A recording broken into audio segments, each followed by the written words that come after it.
That was one of the best episodes of Game of Thrones I have ever seen in my life. Oh my goodness. Welcome everybody. This is Goka Spartan, and I am excited to say that A Knight of the Seven Kingdoms is one of the best things for the Game of Thrones franchise. It's amazing. And if you haven't watched the episode, press pause and go to your HBO Max and give it a view and come back. Because in that episode of Knight of the Seven Kingdoms, we get one of the most realest, grittiest, grimiest depictions of Westeros. We get to see, oh my goodness, where do I begin?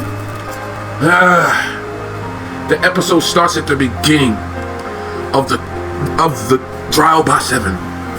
The Duncan the Tall stands there with his knights. Arian stands there with his knights. And they make the feeling of this so uncomfortable for Sir Dunk, because when the horn blows, Sir Duncan, he gets scared. And like you can see like the vision from like his helmet, because it's like a little slib, so it kind of obstructs his vision a little bit. And he's going into battle and immediately gets bodied. So Duncan gets up. Within the first 10 minutes of the episode, they beat his ass. They beat his ass so badly that my boy had a flashback.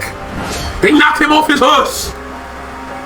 And boy had a flashback of when he was back in Flea Bottom.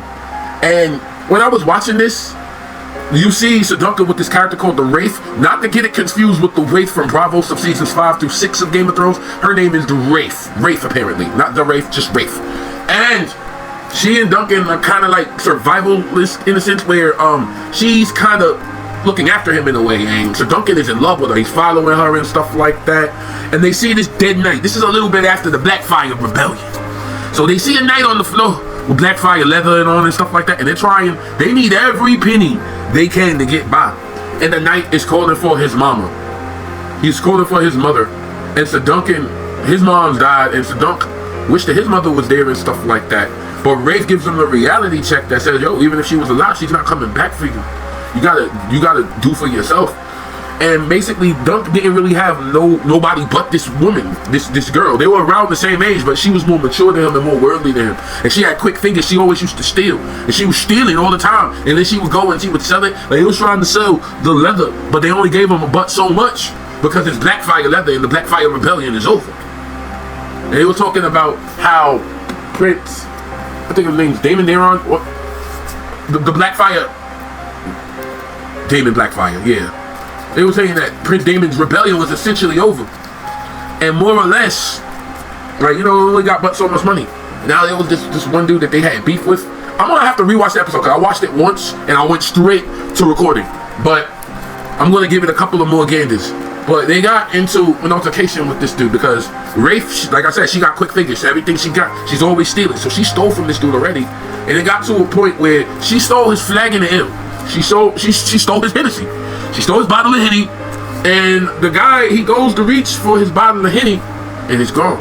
He gets into an altercation with the woman, and the woman steals his knife, and she keeps on running. And then the guy looks to go look for his knife, and the knife is not there. And at that very second, my thought process was, she gonna die. And the very second I thought that, her throat was slit from side to side. And I felt like I was back in Game of Thrones because the level of gratuitous violence was finally getting to a point. And Sir Arland of Pennytree came in there.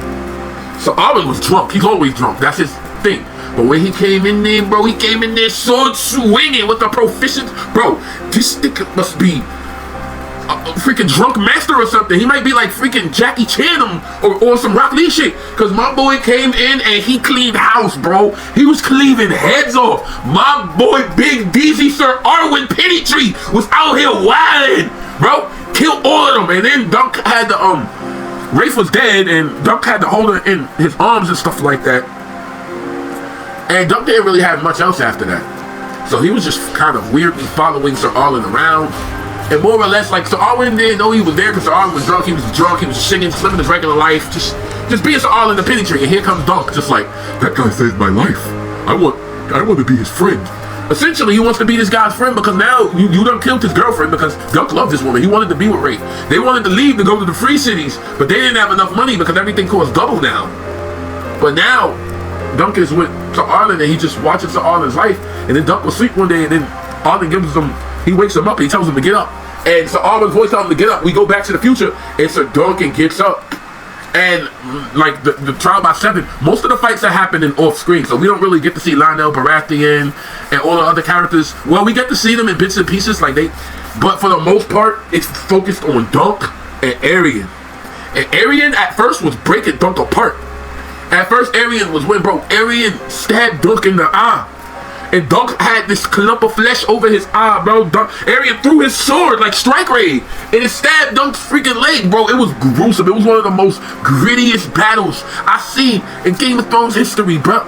It was one of the most grittiest battles, and both of them got to a point where they were both on the ground. They both felt defeated. They both were worn out. And so Duncan was on the floor, and he looked dead. So Duncan's eyes were still open. So Dunk looked like he was about to be stranging. And Egg was in the corner. He was like, "Get up! Get up, sir! Get up, sir!" And I was there right with Egg. I was like, "Get up! Get up, sir! Get up!" And nah, bro. And like he heard Sir Arland tell him to get up. Like Sir Arland, like it's like his force ghost. And he got up. And as soon as Sir Dunk got up, he got on Arion and started beating the crap out of Arion, bro. They were tugging in the mud for a while. And Dunk just kept on laying into his face like, "Pow! Mika! Mika! Mika! Micah! Micah! Micah! Micah! Micah! Butcher's boy!" Just beating the crap out of poor Arion, bro. And Dunk grabbed Arion by the scruff of his neck and told him, tell him you yield! Tell him you yield now! And bro, my boy Arion was like, I yield. He yielded! Like a... And my boy Sir Dunk gets to live to fight another day. Now we go back. Now we get to see some casualties because we done lost Beesbury in this fight. Beesbury had one line. Beesbury kind of looked like Lord Baelish with an orange mustache. That's crazy. But but yeah, Beesbury didn't make it apparently. And for people that watch House of Dragons, he's related to the Beesbury. I know his last name's Beesbury, but it was a Beesbury in the House of Dragons. That's Sir Criston Cole. He kind of slammed his head against the wall when Sir Otto Hightower was talking about making Aegon king after he done went all the way in the back of his closet and got his platinum green Hightower Nike Air Force One editions and put them on. And as soon as Alicent went inside the room and seen Otto Hightower at the desk with his feet on and seen them green emerald sneakers, she already knew what time it was. She says, "Oh no, Father, he has the green Air Forces on. Father only wears the green Air Forces on when he's about to turn up. She's just about to go from 0 to 100. And that's basically, and then they just denounced Aegon to be king of the game. I brainstormed, I went to House of Dragons for a second. But let's get back to Dunk and Egg, bro. So my boy Baelor Breakspear, he looking kind of woozy. And Dunk is like, "I'm your man, Dunk, you know, Dunk." He has a lot of faith in Baelor Breakspear. Like, you know, not a lot of faith, but more or less, Baelor Breakspear was the only one to have faith in Sir Duncan. Baelor Breakspear he fought, bro. Baelor Breakspear was an important person. He is supposed to be king. He's the hand of the king, and he's heir to the Iron Throne. So he was supposed to be king, and for the first time, this is when Game of Thrones, like, you know, they have a character with like a strong moral system, a strong good code. Yeah, every time you got niggas like that, they get bodied. Straight up. That's what happened. That's what happened to Ned Stark, Robb, all of them. Anytime you see somebody unapologetically good in this world, they're more than likely going to meet the stranger. They're going to meet the stranger, probably. So what ends up happening is my boy Sir Ryman Fossilway, that's my G right there. I love Sir Ryman. But Sir Ryman takes off his helmet. My boy Sir Ryman, he looking battered and bruised himself and all. You know, this was his first fight. This was Sir Ryman's first fight, and he got out of here alive. So basically, they take off Baelor Breakspear's helmet, bro. And Baelor Breakspear touches the back of his head and sees red on his fingertips. And he turns his head around, and half his skull is missing. Half his brain is just gone. And he just falls immediately. And Dunk holds him in his arms, crying, he's like, "No, please don't, sir, please." And it's sad to see Baelor go like that, man. Because we all love Baelor Breakspear. When Baelor said, "I'll fight for Sir Duncan," we all felt that when we heard that.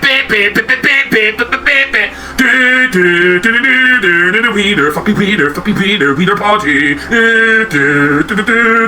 There is Targaryen, Jon Snow, Peter Baelish. When we heard that ringtone, when we heard that tune, and we saw Baelor to that, we all felt something inside, bro. We all felt that. And just to see Baelor go out, I I ain't gonna hold you. I knew it was gonna happen because I already watched videos and stuff. Like, the thing about me is I gain enjoyment from knowing what's going to happen and seeing it unfold. So that's how I watched House of the Dragon. So once I finished episode 2 with Sir Duncan, I had to kind of fast forward to see exactly where we were going to be at, so I could appreciate it with my full vitality, whatever. But the point is, that episode was fire, son. That episode of Game of Thrones gets a 10 out of 10. It was perfect. Like Cell. It was perfect. Absolutely perfect. It was perfect, man. Bro, and I know, like, one thing I said earlier, because I seen a post saying that, because now all the people are glazing saying this is the best Game of Thrones show of all time and stuff like that. And I've seen people comparing Daron to Helena as him being a better dreamer than her, and I took offense to that because the show's too early to see. But we're 5 episodes in, and I must say, this episode by itself is better than anything the House of Dragons has given us, and anything season. I would say after Jaime Lannister charges at Daenerys, after that point, anything after that point, this episode was better than in Game of Thrones.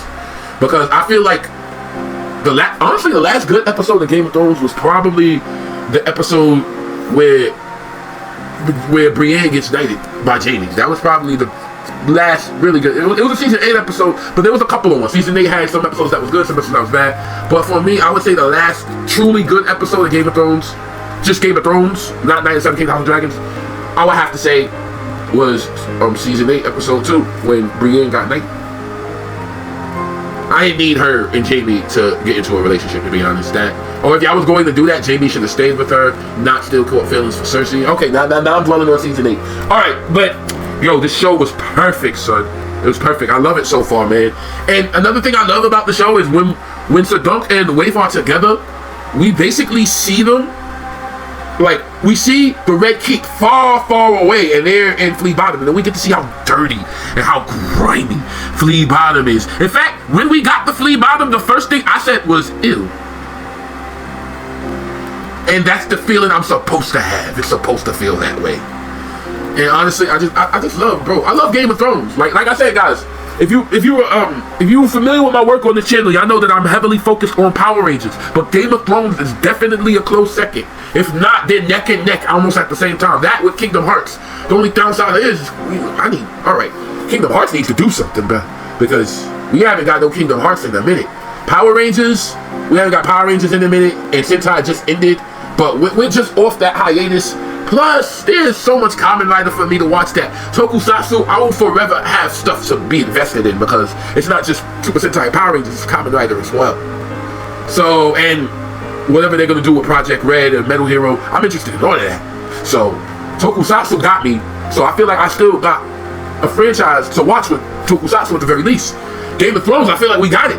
Because we got Night of the Seven Kingdoms, we still got House of the Dragons. I hear rumors about them making either Aegon's Conquest or Robert's Rebellion. Honestly, I want them to cover every single era of Game of Thrones history. I want to see every king, every war, every traitor, every man of honor, every lady, every queen, every empress. I want to see all of them. I want to see everything. All the way from Aegon, all the way to Brandon Stark. Hell, you know it would be lit? If Game of Thrones made like a second Game of Thrones season, like an alternate universe, where we still get the same actors from Game of Thrones, but things change. Kind of like if you like Game of Thrones alternate universe content, check out 3-Eyed Theorist. I watch his videos all the time, and he does alternate universes where the Game of Thrones things happen differently if one event was ever shifted and stuff like that. I would make videos like that, but I'd rather have a more collective universe. Like, the thing is, my foundation is on Power Rangers, so I kind of want to focus on that mythos and sprinkle the Game of Thrones in there and right within that context. But if you're looking for something more Game of Thrones centric and invested only in their world without Rogexiel and Ikage and everything up, then I would suggest check out 3-Eyed Theorist's channel, because he makes amazing content and it keeps me busy. I be at work and it gets me through my shifts and everything, son. So honestly, I'm going to leave the video right here, because I think, bro, that episode of Night of the Seven Kingdoms was amazing. Now I'm going to let y'all go. Valor the Duelist, Valor the Highness, may the power protect you, may your heart be your guiding key, and stay out of trouble.